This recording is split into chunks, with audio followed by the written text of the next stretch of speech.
Este es un mensaje más de Iglesia Logos. Síguenos en Facebook, YouTube e Instagram como iglesia.logos o visítanos en nuestros servicios domingos 11:30 de la mañana y miércoles 7:30 de la tarde. Estamos en Avenida Sanders y Eje Vial Juan Gabriel, en Ciudad Juárez, Chihuahua. Iglesia Logos, creados para alabanza de su gloria. El tema es la imparcialidad. Estos versículos nos están enseñando algo muy importante para prestar atención, como todo lo que vemos en la palabra de Dios, como todo lo que vemos en la Santa Biblia. Santiago, inspirado por el Espíritu Santo, obviamente, en esta carta, nos enseña cómo debe ser la vida del creyente en Cristo. Nos está enseñando la fe viva en la vida de la iglesia. Qué importante. Y aunque es duro y es fuerte esta carta, nos enseña.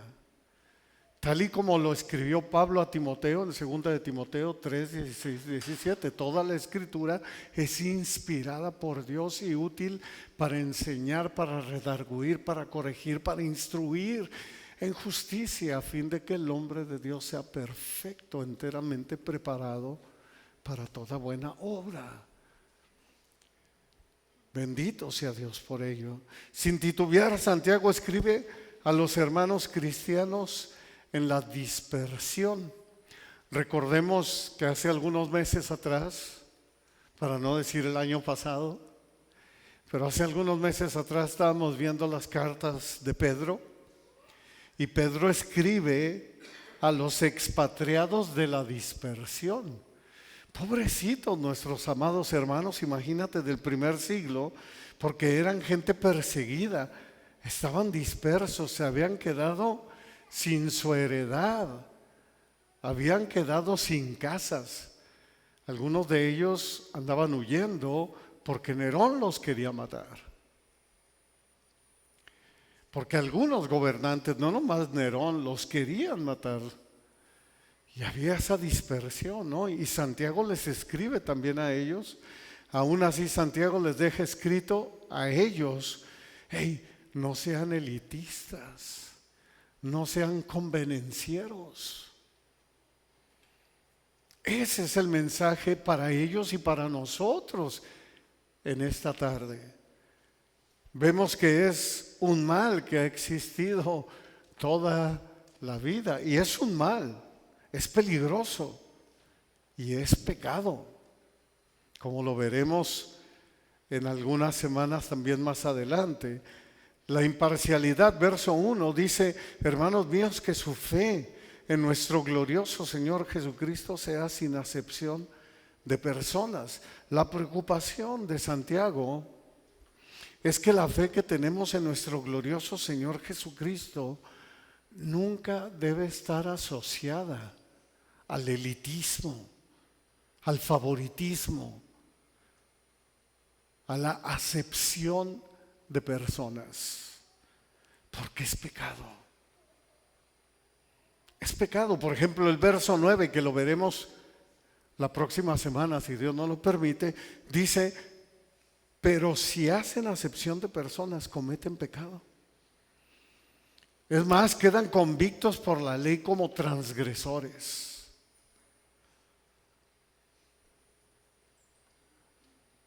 Debemos de tener mucho cuidado. Y si hay algo que vemos en la persona de nuestro glorioso Señor Jesucristo, es que nunca, jamás hizo elitismo, hizo favoritismo, hizo acepción de personas. Nunca. Es más, una vez los fariseos enviaron a sus discípulos, y miran cuando envían a sus discípulos lo que dice en Mateo 22, 16, para que nos demos una idea cómo veían inclusive los contrincantes o los que no querían a nuestro Señor, y cómo se condujeron delante de Él. Y le dice Mateo 22, 16, y le enviaron los discípulos de ellos. ¿De quiénes? De los fariseos. Eso lo puedes ver en el verso anterior, en el 15. Y dice: con los herodianos. O sea, los enviaron a los discípulos de ellos con los herodianos, diciendo: maestro, sabemos que eres amante de la verdad y que enseñas con verdad el camino de Dios y que no te cuidas de nadie porque no miras la apariencia de los hombres.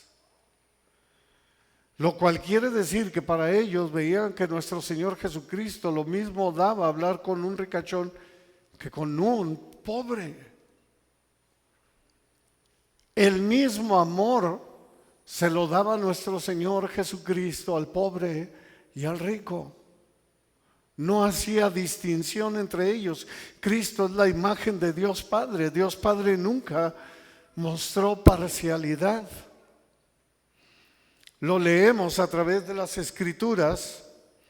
En Deuteronomio 10:17 escribe Moisés en la ley mosaica,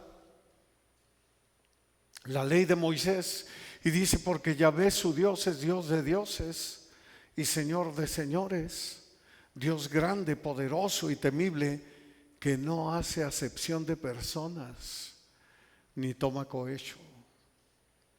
¡Qué maravilla!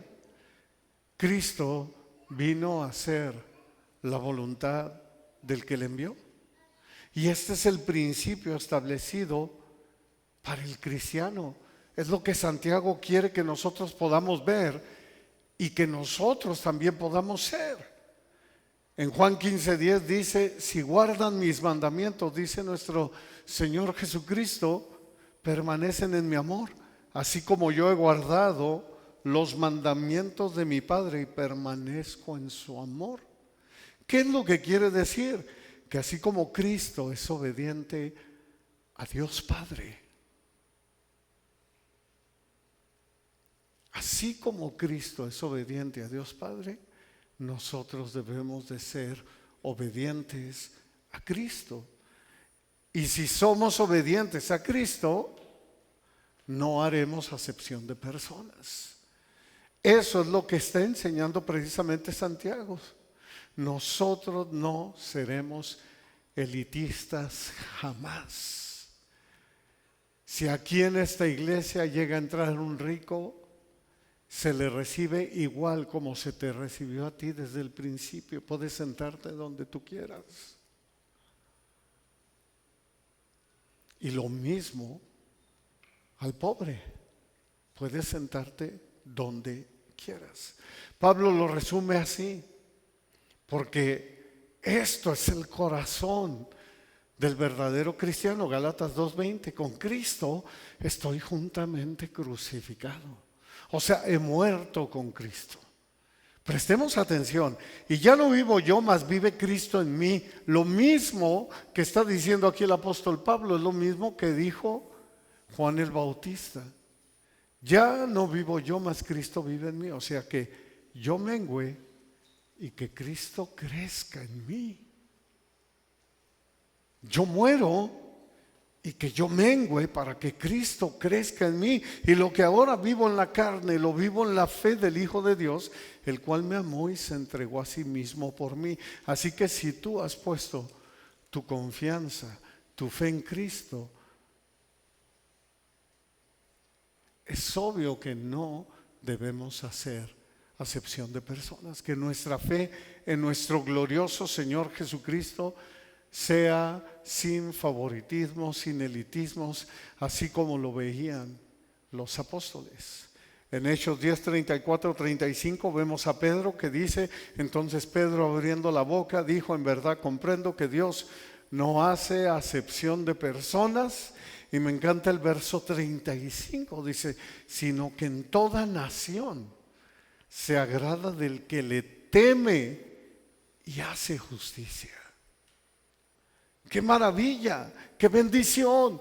Dios se agrada del que le honra, del que le ministra, del que le alaba, del que le adora, del que se postra delante de él. Eso es temer a Yahvé. Eso es temer a Dios. Él, Dios mismo, se agrada cuando un hombre se deleita a sí mismo en Yahvé. Por eso es que concede las peticiones del corazón. Y esto parecería que Dios hace acepción de personas, pero no es así. Es que Él se agrada cuando tú llegas con una ofrenda, con un olor fragante delante de Él. Cuando tú le dices al Señor, tú eres lo máximo para mí, tú eres mi primer amor, tú eres primero en todo, en todo. Y luego dice que de toda nación, me encanta, porque el Evangelio se extendió precisamente no solamente a los judíos, sino a gentiles, esclavos y libres, ricos y pobres, griegos y bárbaros. Un aspecto significativo de la obra de Cristo era el romper con esas murallas que dividían a la humanidad. Por eso vino a este mundo. En Efesios 2, 14 al 16 leemos que dice el apóstol Pablo, porque Él es nuestra paz. ¿Quién? Cristo, que de ambos pueblos hizo uno, derribando la pared intermedia de separación, aboliendo en su carne las enemistades, la ley de los mandamientos expresada en ordenanzas, expresados en ordenanzas, para crear en sí mismo de los dos un solo y nuevo hombre, haciendo la paz y mediante la cruz reconciliar con Dios a ambos en un solo cuerpo, matando en ella las enemistades. Es la unidad y apertura de la iglesia primitiva, que era algo asombroso para el mundo antiguo. ¿Te imaginas? Eso fue algo de lo que impactó en el primer siglo, ver esa unidad de lo que Cristo había hecho. Así lo escribió, así lo enseñó el apóstol Pablo también a la iglesia de Galacia. Gálatas 3:21 dice, ya no hay judío ni griego, ya no hay esclavo ni libre, no hay varón ni mujer, porque antes las mujeres no entraban a las sinagogas, no eran incluidas a las sinagogas. Las sinagogas era el tipo de iglesia en aquel tiempo, pero eran puros hombres, los judíos, inclusive creo hasta la fecha entran puros hombres. Por eso cuando tú ves que graban ahí en YouTube, ponle sinagogas o ponle reuniones, vas a ver a puros hombres cuando son judíos. Hay estadios que tienen hasta como sus conferencias y son puros hombres. No ves una sola mujer. Entonces dice Pablo, no, ya no hay judío ni griego, no hay esclavo ni libre, ya no hay varón ni mujer, porque todos ustedes son uno en Cristo Jesús. Quitó esa pared, hay una unidad. Esto es lo que quiere ver Santiago, que no haya elitismo, no haya favoritismo, no haya acepción de personas, que haya unidad en el cuerpo de Cristo, tal y como empezó el cristianismo. Nuestro Señor Jesucristo oró antes de partir al Padre en Juan 17, 22 y 23 y dice, la gloria que me diste yo les he dado para que sean uno, así como nosotros somos uno, yo en ellos, tú en mí, para que sean perfectos en unidad, para que el mundo conozca que tú me enviaste y que los has amado a ellos como también a mí me has amado. Qué hermosa oración de nuestro Señor Jesús. Porque la unidad solo es posible cuando el Espíritu Santo está presente. Qué bendición. En el libro de los Hechos de los Apóstoles dice que la iglesia tenía todas las cosas en común. Así es como inició la iglesia. Y esto impactó al mundo antiguo. No únicamente a ciertos judíos, sino también a los que se les llamaba gentiles. Entonces vemos que la fe en el Señor Jesucristo es sin acepción de personas. Hechos 4:32 dice, y la multitud de los que habían creído, mira qué maravilla, era de un corazón y un alma, y ninguno decía ser suyo propio nada de lo que poseía, sino que tenían todas las cosas en común. Hagamos un paréntesis aquí, porque hay algo que quiero resaltar que no tiene nada que ver con la unidad y que no tiene nada que ver con la acepción de personas, pero que saltó rápidamente a la vista en este versículo 1, de Santiago hacia mí. Aquí hay una enseñanza muy leve, pero que debemos de prestar atención y que debemos resaltar, porque a mí me sigue llamando la atención Santiago tal y como empezó su carta. A pesar de que era hermano de nuestro Señor Jesucristo, nos enseña la reverencia, la honra, la gloria que debemos dar a su debido nombre.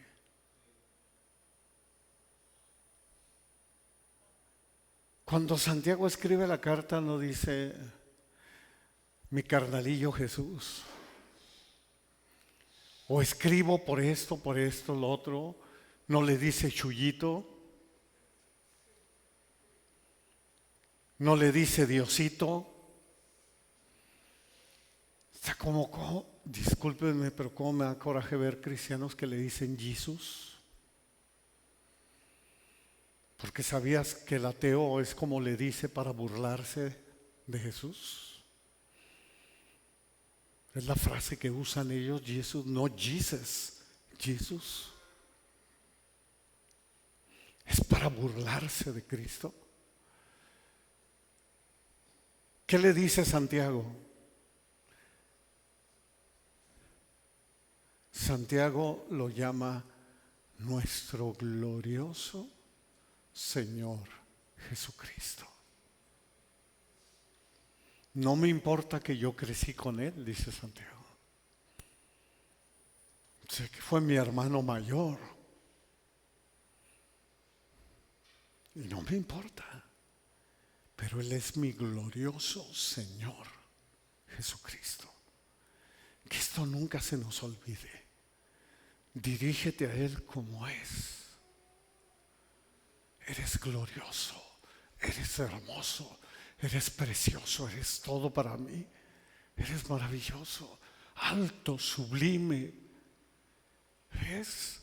Póstrate delante de su presencia y dile, oh Señor, ¿quién soy yo para que tú me hayas amado? Para que yo esté hoy aquí, tú te hayas fijado en mí para que me visites.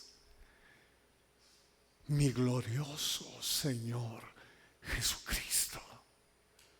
Cristo, Jesús, Jesucristo. Díselo, ese es el paréntesis.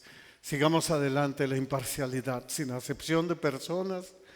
Y entra lo mero bueno, verso 2 al 4, porque si en su congregación entra un hombre con anillo de oro y con ropa espléndida, y también entra un pobre con vestido andrajoso, y miran con agrado al que trae la ropa espléndida, y le dicen, siéntate tú aquí en buen lugar, y dicen al pobre, estate tú ahí de pie, o siéntate aquí bajo mi estrado, no hacen distinciones entre ustedes mismos y vienen a ser jueces con malos pensamientos. Híjole, qué triste. El elitismo en la familia de Dios, en la iglesia, ¿puede ser esto?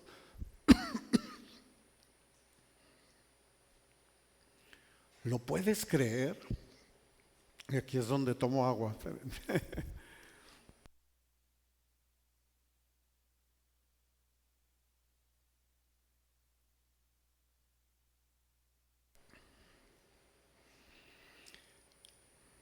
Porque si en su congregación entra, Santiago nos quiere enseñar a todos los cristianos a través de los siglos que somos libres de asistir a la iglesia que nosotros deseamos ir,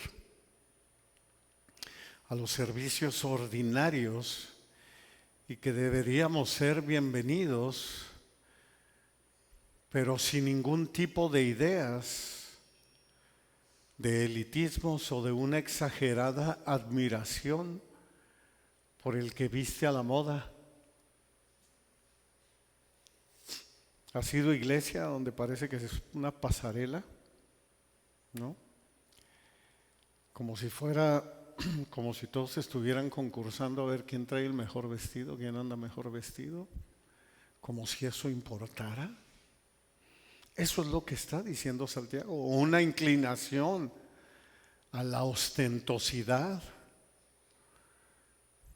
o sea, a la gente acaudalada.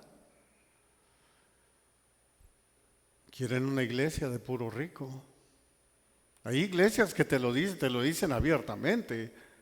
El pastor te lo dice. ¿Qué crees que quiero llenar de pobres aquí? No, yo quiero ricos.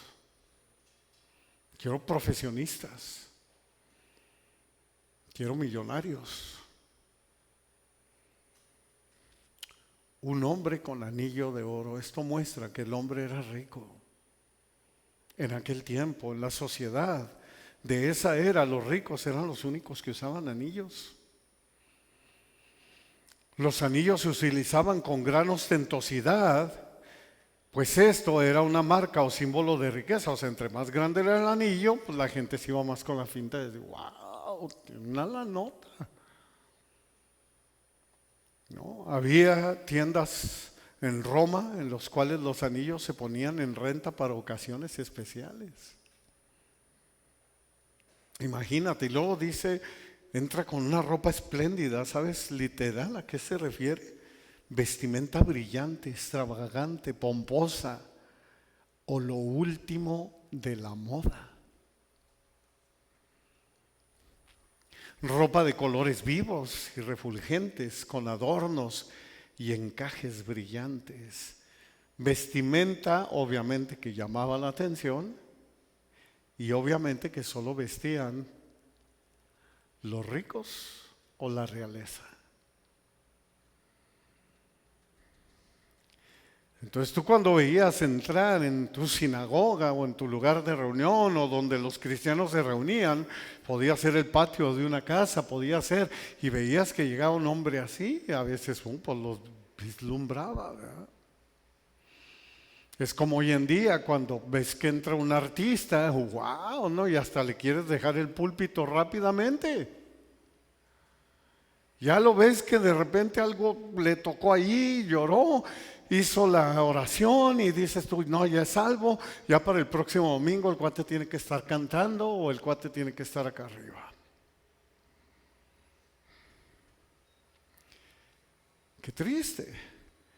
Y dice Santiago, y entra también un pobre con vestido andrajoso. Vestido andrajoso literal es en remiendos. Esto significa que entra un hombre pobre, incluso hasta el grado de mendigar. Luego añade Santiago, y miran con agrado al que trae la ropa espléndida. Entonces Santiago hace una pregunta retórica a la iglesia. ¿No hacen distinciones entre ustedes mismos y vienen a ser jueces con malos pensamientos? ¿No crees que estás siendo carnal? Dice Santiago, haz conciencia. El Espíritu Santo a nosotros nos dice, hey, hagan conciencia, vean lo que estamos hablando. El favorecer al hombre rico por encima del hombre pobre muestra la carnalidad del cristiano.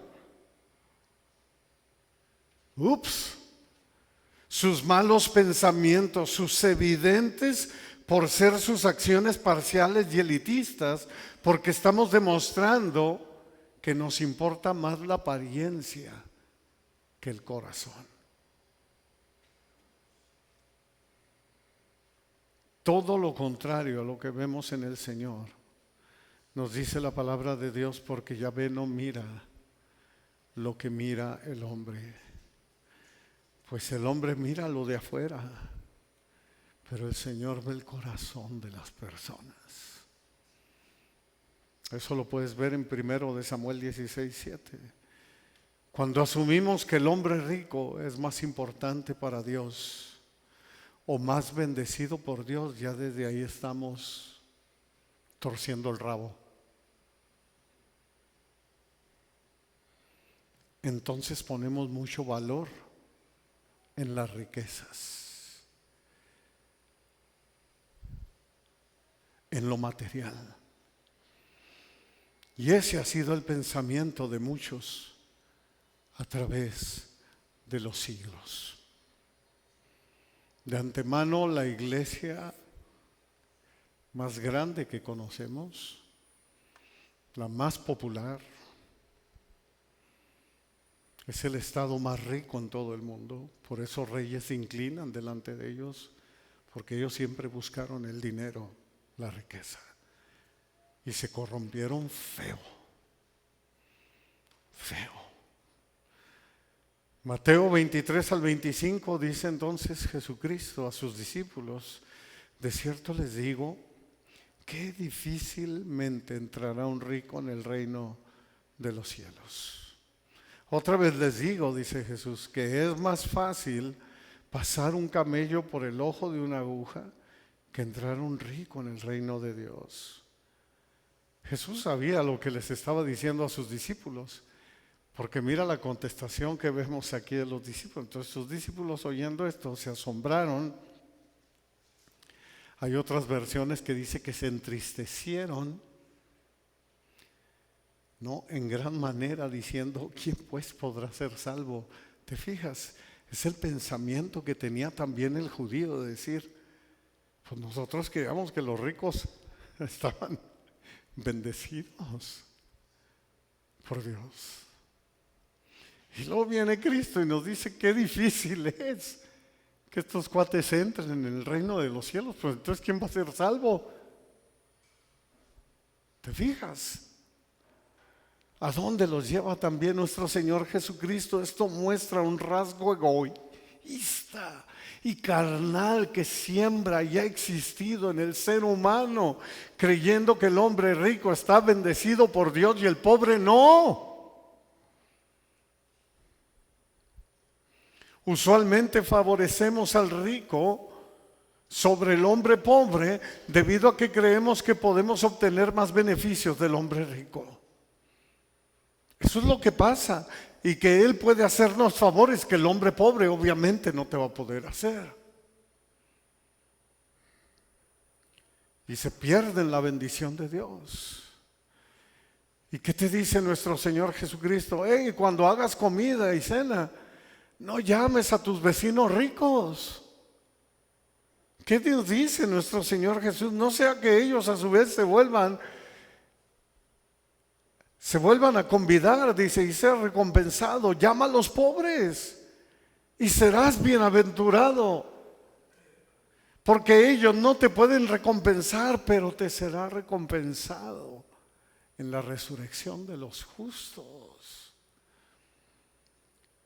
Lucas 14, 12 al 14, verso 5. Dice Santiago: hermanos míos, amados. Si te fijas, ya es como la cuarta vez que dice hermanos míos.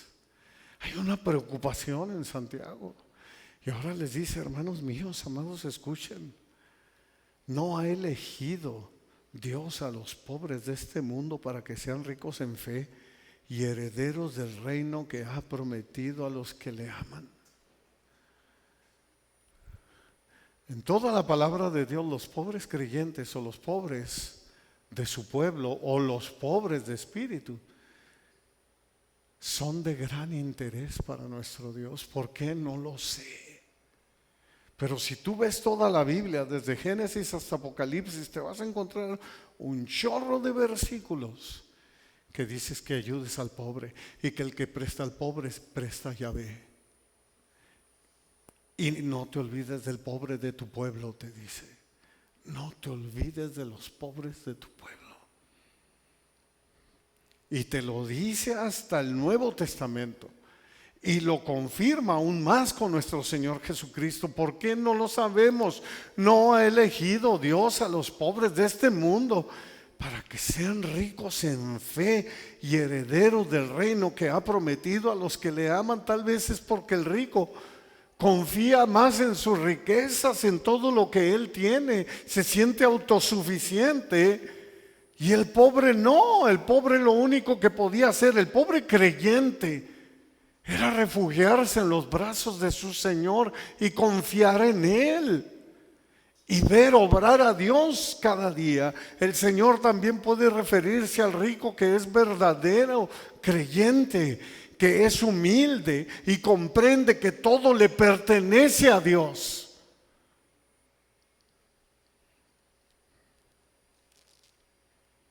A esos que son mansos y humildes de espíritu, a esos que son pobres de espíritu, siempre dispuestos a dar con todo el corazón, con alegría y gozo, porque dicen: Señor, tú eres el que me has enriquecido y todo te pertenece a ti.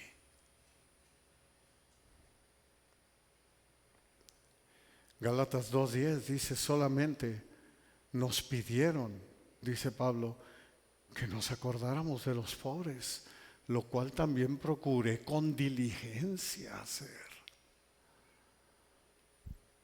A esto se refiere Santiago cuando escribió: herederos del reino que ha prometido a los que le aman. No te asustes, porque puedes decir: híjole, yo que tengo ahí mi dinerito en el banco, ¿no? Entonces ya no entré en el reino de los cielos. No, a eso no se refiere. Inclusive, gloria a Dios si te hace millonario, que nunca se te olvide quién es el que te hizo millonario, y que estés dispuesto siempre a ayudar a tu hermano que está en necesidad. De eso se trata. Estos creyeron en el Señor Jesucristo y encontraron su salvación. Por eso entienden el mandato de Dios, son pobres de espíritu. Pero el rico carnal o el arrogante, ese desprecia al pobre. Descuidan el mandato con sus actos ambiciosos. Triste y lamentablemente, algunos falsos maestros, pastores, estaban filtrando su ambición a la iglesia, como el día de hoy. Como hasta el día de hoy el apóstol Pedro les escribe y les dice en 2 de Pedro capítulo 2 verso 2 al 3, dice: y muchos seguirán sus disoluciones, por causa de los cuales el camino de la verdad será blasfemado. Por culpa de ellos es blasfemado el camino de la verdad, y por avaricia, dice, harán mercadería de ustedes con palabras fingidas. Sobre los tales ya de largo tiempo la condenación no se tarda, y su perdición no se duerme. Además, podemos decir que Dios ha elegido a los pobres, en el sentido de que cuando añadió la humanidad a su deidad y vino a la tierra, entró en la pobreza literal.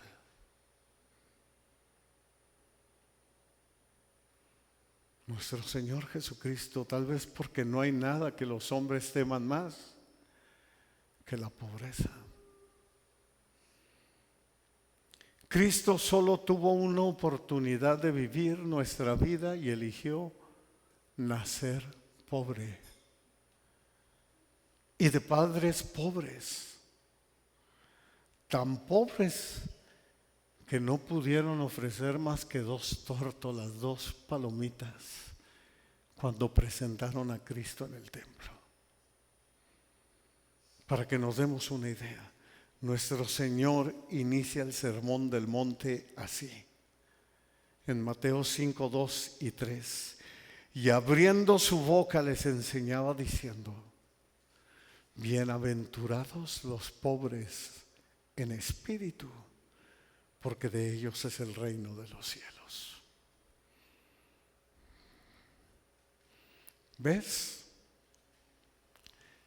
Dice Santiago: ¿no ha elegido Dios a los pobres de este mundo para que sean ricos en fe y herederos del reino que ha prometido a los que le aman? Está enseñando a los ricos y pobres creyentes, amados hermanos, a ser humildes, a que haya el mismo sentir que hubo en Cristo Jesús, el cual, siendo en forma de Dios, no estimó el ser igual a Dios como cosa que aferrarse, sino que se despojó. Eso es lo que está diciendo y enseñando también Santiago. Hey, despójense. Estos ricos y pobres, verdaderos cristianos, han entendido lo que nuestro Señor Jesús dijo. Mateo 16:24. Entonces Jesús dijo a sus discípulos: si alguno quiere venir en pos de mí, niéguese a sí mismo, tome su cruz. Inclusive en Lucas dice: cada día, y sígame. Un hombre, amados hermanos, que se niega a sí mismo y que está con Cristo juntamente crucificado, es un hombre que muere día tras día al tomar su cruz. Entonces un hombre muerto no tiene ningún derecho.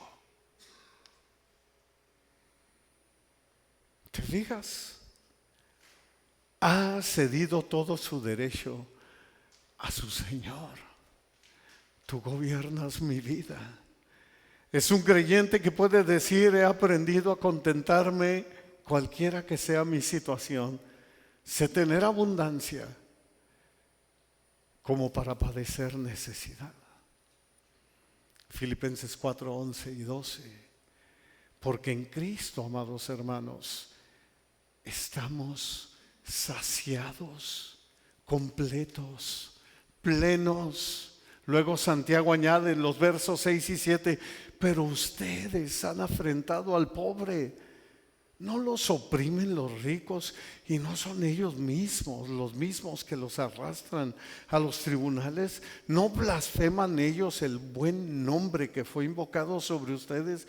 ¡Qué triste! Lo que vemos aquí es que la misma iglesia se vuelve elitista y afrenta al pobre.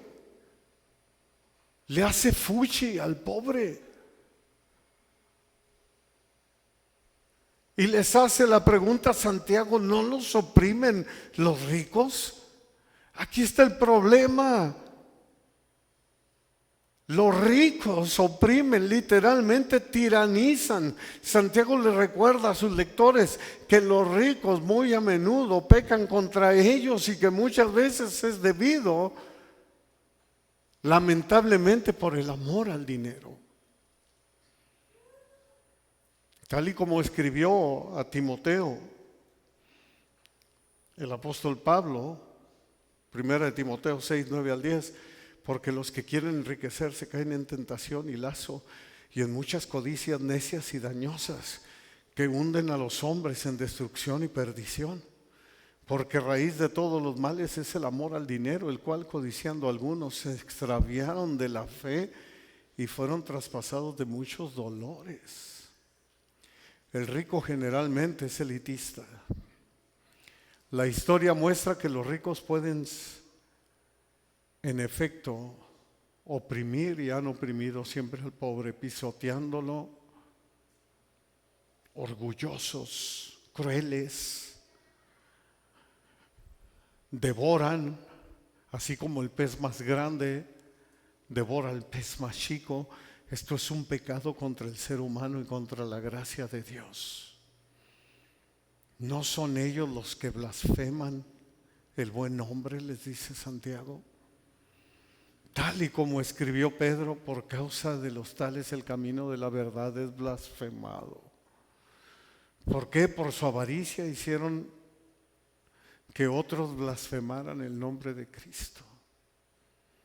¿No es acaso lo que nosotros vivimos hoy en la actualidad? No. ¿Cuántas veces escuchas y dices que pura sacadera de dinero? Es que ahí los líderes andan pero con una lanota. Mucho cuidado con la doctrina de la prosperidad, amados hermanos. Que en realidad cuando se habla del evangelio de la prosperidad empobrece.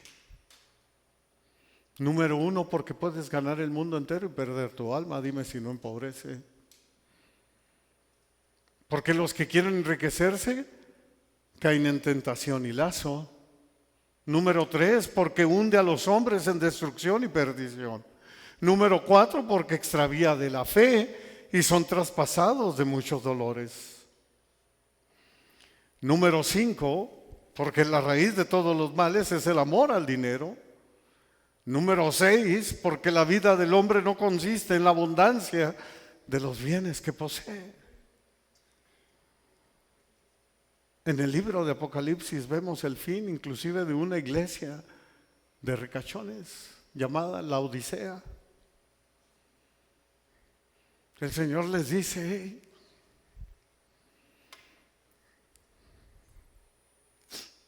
ojalá fueras frío o caliente, pero eres tibio. Pero por cuanto eres tibio y no frío ni caliente, te vomitaré de mi boca, les dice el Señor. Y mira lo que le contesta la iglesia al Señor. Porque tú dices, Apocalipsis 3:17, yo soy rico y me he enriquecido y de ninguna cosa tengo necesidad. Y nuestro Señor Jesucristo le dice: ¿y no sabes que tú eres un desventurado, miserable, pobre, ciego y desnudo? ¿No has entendido? No has entendido el Evangelio. Luego el Señor les da un gran consejo y termina diciendo, les dice: arrepiéntete, arrepiéntanse. Por eso siempre debemos mantener, amados hermanos, nuestra vista en el autor y consumador de nuestra fe. Eso es lo que Santiago nos está enseñando. Eso es lo que vemos en los apóstoles. Eso es lo que vemos en nuestro Señor Jesucristo, que es nuestro ejemplo a seguir. A estar con Cristo juntamente crucificado, que ya no vivamos nosotros, que Cristo viva en nosotros, y bien anclados siempre en su bendita palabra, para que, como escribió Santiago, que nuestra fe en nuestro glorioso Señor Jesucristo no haga acepción de personas, que amemos a todos por igual. Sea que tengamos o no dinero, amados hermanos, que nuestra vida siempre le dé gloria a Dios. Eso es lo que debemos de hacer. Esa es la imparcialidad. Es la imparcialidad.